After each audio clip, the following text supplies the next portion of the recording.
Veja você as voltas que a política dá, não é mesmo?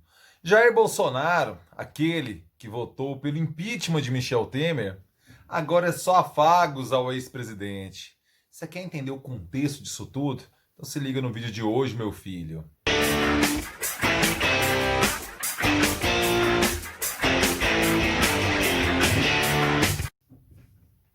Fala aí, rapaziada, tudo beleza? Bora gravar o vídeo de hoje, terça-feira, dia 11 de agosto de 2020. Começo pedindo para que você, por favor, se inscreva aqui no canal, meu filho. Não vacile, não vacile. Todo dia tem conteúdo novo aqui, cara. Todo dia, Pablo. Todo dia, meu filho. De segunda a segunda, de domingo a domingo, eu estou por aqui trazendo aqueles assuntos que você curte, eu sei que você curte. Política, cidadania, democracia, cultura, história e tudo que se passa na minha cabeça simplesmente doentia, meu filho. Então, não vacile e se inscreva. Se inscreveu? Então, bora continuar. Ontem aconteceu mais um ato de algo que vem acontecendo. Deixa eu explicar para você. É clara e notória a aproximação de Jair Bolsonaro a Michel Temer. O que isso representa? Algumas coisas. O que aconteceu ontem? Vamos tratar do assunto de ontem, né? O presidente Jair Bolsonaro convidou o ex-presidente Michel Temer a presidir, a chefiar uma comitiva brasileira em solidariedade à explosão do porto de Beirute, que aconteceu na semana passada. Isso, além do aspecto essencial, né, de você mandar essa ajuda, essa assistência ao povo libanês, que tem profundo enlace histórico com o povo brasileiro, isso tem repercussões políticas. Primeiro, antes de entrar na política em si, deixe-me falar das relações entre Brasil e Líbano, que são muito profundas. O Líbano tem hoje pouco mais de 4 milhões de habitantes, mais precisamente 4,5 milhões de habitantes. No Brasil, 12 milhões de descendentes libaneses vivem aqui. Fora os Estados Unidos, é o país com o maior número de libaneses na América. Então, ou seja, nós temos raízes profundas de vínculo histórico junto ao povo libanês. A imigração libanesa para o Brasil ela teve início no final do século XIX. 1880, o primeiro navio, parte de Beirute para o Brasil. Naquele contexto, o Império Turco-Otomano estava ocupando as terras sírias e libanesas. E esse processo dos conflitos é uma região conflagrada, historicamente conflagrada. Os turcos faziam essa ocupação militar ali no espaço. E por isso que, pejorativamente, nós aqui chamamos os imigrantes árabes de turco. Eles odeiam. Por motivos óbvios, que eles não são turcos. E a gente remete isso porque eles entraram com passaportes turcos por conta da ocupação militar que a Turquia, o Império Turco Otomano, fazia no Líbano e na Síria naquele contexto. Então, não só você ser imigrante em um país, começar a vida em um país completamente distinto, de cultura distinta do seu, além de tudo, você é identificado por aquele que lhe oprime, militarmente falando. Então, por isso que é muito. Não é nada apropriado chamar os descendentes árabes brasileiros de turcos. É muito ofensivo a memória deles por conta desse dado histórico. Os turcos estabeleceram raízes principalmente nos estados de São Paulo, Rio de Janeiro, Goiás, Minas Gerais e Pará. São os estados de maior fluxo dessa primeira leva de imigrantes libaneses. Depois uma parcela vai para a região norte do país, outra parcela para a região sul do país, isso no desenrolar já do século XX.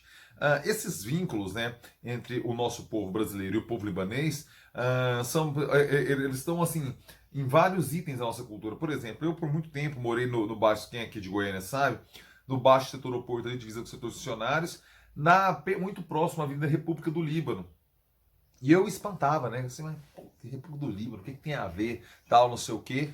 Quando eu falei isso pro meu pai me deu uma aula, né, da migração libanesa, da comida árabe, que eu não me ligava, tipo assim, um quitute básico, em qualquer padaria, em qualquer lanchonete brasileiro, o quibe, né? A esfirra, todos têm raiz árabe, né? Sírio-libanesa. Então veja você o quão profundo são os nossos vínculos culturais com o Líbano, com o povo árabe, e eu não me ligava, só como criança, né? Não me tocava disso. Quando eu estive em São Paulo pela primeira vez assim, que eu tinha memória, eu tinha vindo uma vez com 2 anos de idade, depois eu volto aí em São Paulo, já com uma excursão da Escola Técnica Federal, tinha 18 anos, isso em 1997. Eu vi que São Paulo tinha vindo a República do Líbano também. E como eu morava próximo da República do Líbano aqui em Goiânia, falei, rapaz, olha que é tão profundo que é esse vinho, o mesmo nome da avenida, homenagem ao povo libanês, né? Além disso, na política, né, os árabes são muito influentes. O Michel Temer, os pais dele são libaneses, por exemplo. Ele é cidadão libanês, o Michel Temer. Fernando Haddad é outro libanês. Paulo Maluf é outro libanês. Tasso Gereissati é outro libanês. Então, ou seja, a cultura libanesa ela é muito enlaçada com a cultura brasileira e isso é importante destacar nesses vínculos históricos.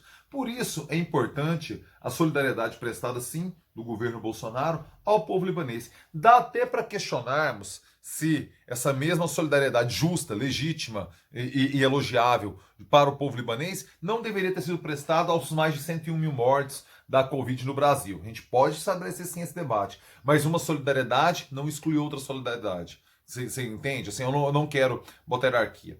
Lá no Líbano é um contexto dramático que, sim, pelas raízes culturais do nosso povo brasileiro junto ao povo libanês, precisamos dar essa assistência social, sim, ao povo libanês. E podemos, sim, fazer a crítica do completo descalabro que foi o trato brasileiro junto à Covid-19. Uma coisa, uma tragédia, não implica que você tem que agir de forma trágica em outras tragédias. Você entende? Então, assim, aqui, em relação ao Líbano, merece nosso elogio. Em relação à Covid, todas as críticas do mundo. É bom separarmos para sermos justos nas nossas análises, nossos comentários. Compreendemos aqui esses vínculos históricos do povo libanês com o povo brasileiro. Existem hoje mais de 12 mil brasileiros vivendo no Líbano. Existe um bairro, eu estava vendo um comentário do jornalista Guga Chakra, que também tem origem, ascendência libanesa, ele falando que existe um bairro lá em que se fala português, a língua oficial dessa vila é o português. E ele estava contando que lá você encontra Guaraná Antártica, você encontra Bombom Garoto, as pessoas assistem a Rede Globo, né, assistem os campeonatos de futebol, o telejornal, as novelas e tudo mais, devido a esse profundo vínculo, de fato, que temos, nós brasileiros, com o povo libanês. Por isso, acho totalmente legítima essa solidariedade e essa missão dada à chefia, a Michel Temer, de assistência ao povo libanês. Compreendemos isso, agora vamos à questão política. Temer se transformou numa espécie de conselheiro, de mentor de Jair Bolsonaro. Por quê? Porque poucas pessoas na política brasileira compreendem tanto o Centrão quanto Michel Temer. Vamos lembrar, com a sua popularidade no chão, Michel Temer escapou de 2 denúncias, 2 votações de impeachment no Congresso Nacional. Por quê? Insisto, poucas pessoas no mundo político brasileiro compreendem a dinâmica do Centrão de forma tão aguda quanto Michel Temer. E hoje, Bolsonaro, para permanecer na cadeira que ocupa, ele precisa do Centrão. Tanto que ele vem articulando, vem negociando e tudo mais. Michel Temer precisa de apoio político, porque ele está isolado depois dos problemas judiciais que teve, ele precisa de suporte político. E essa aproximação do PMDB com o Rodrigo Maia pelo Baleia Rossi lá na Câmara Federal, a resposta de Bolsonaro se dá via Temer. Tentar pegar alguns votos ali do PMDB, trazer para si alguns votos do PMDB nessa construção que está sendo dada. Além disso, né, o Michel Temer, ele sempre demonstrou uma espécie de... Você se recorda, né? Aquela expressão, aquela cartinha infame que ele manda para Dilma, chamando de vice figurativo. Ele sempre se ressentiu da Dilma não consultá-lo em alguns momentos. Então a sua vaidade, aquele espírito, seu ego, massageia o ego de Michel Temer, ter Bolsonaro se consultando com ele frequentemente, como está acontecendo agora. Então esse é o movimento político. Michel Temer precisa e gosta do prestígio por conta do seu ego e da sua vaidade, e precisa também de suporte depois do isolamento que ele foi submetido depois daquela prisão e dos problemas dele com a justiça.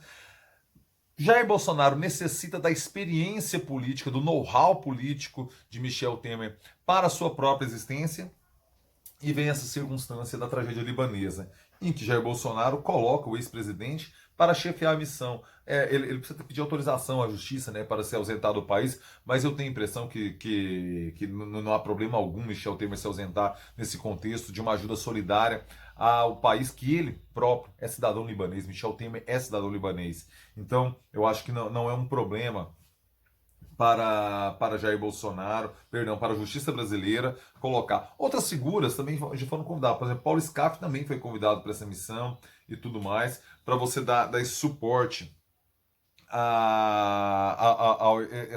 essa ajuda solidária que o Brasil vai prestar ao povo libanês.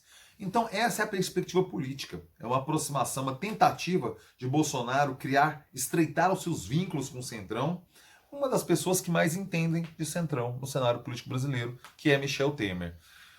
Espero que vocês tenham compreendido essa questão histórica dos nossos vínculos brasileiros junto ao povo libanês, o que se dá no aspecto geopolítico, a solidariedade e também essa questão política de Michel Temer agora ser objeto. O Jair Bolsonaro direciona o seu afeto para Michel Temer. Quem diria, né? Quem diria? E lembrar que Jair Bolsonaro foi um dos que votou a favor do impeachment de Temer, né? Naquele contexto lá, xingava o Temer, voltou para o impeachment e agora beija a mão de Michel Temer, tentando garantir a própria sobrevivência política. Rapaziada, é isso. Espero que vocês tenham gostado do vídeo de hoje. Se você chegou até aqui, é evidente que você gostou, então deixe seu like, curta aí, por favor, isso me ajuda muito, meu velho. Assim como me ajuda muito se ativar as notificações. Clica no sininho aí para ficar sabendo sempre quando pinta coisa nova por aqui, beleza? Além disso, peço também para que você compartilhe esse vídeo com sua rapaziada aí no Zap. Não vacila não, meu velho. Manda aí pra galera. O pessoal que quer entender mais de história, quais são os vínculos do Líbano e do Brasil, tudo. Esse vídeo eu acho que ajuda a esclarecer algumas dessas questões para essa rapaziada. Vamos falar das lives do final de semana.